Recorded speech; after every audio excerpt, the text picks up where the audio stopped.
I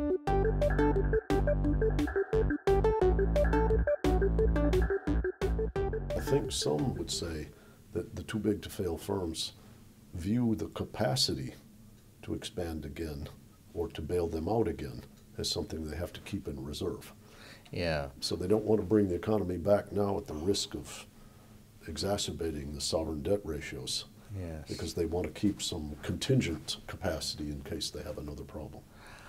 Well, I think there is a conservative case along these lines, which also argues that the new capital requirements that are being imposed by governments for prudential reasons and various other sorts of what they would regard as vexatious legislation are stopping them from lending.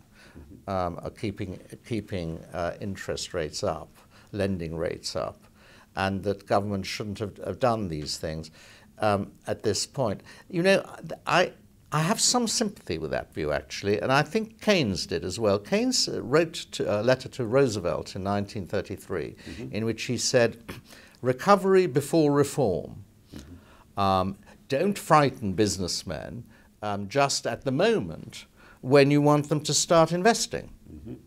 And so I think the sequencing of reform and recovery is very, very important. Yeah. And I have a feeling that the administration may have got it a bit wrong. Yes.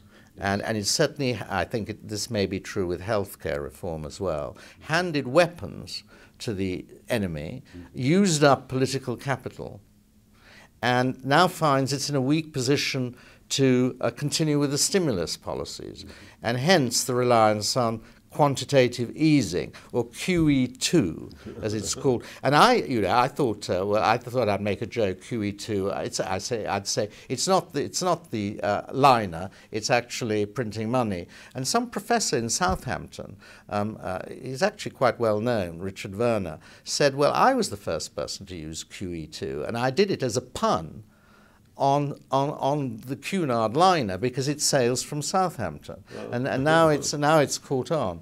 But I think that is what both the British administration and the United States administration are relying on as the only weapon they have left now that fiscal policy seems to be disabled.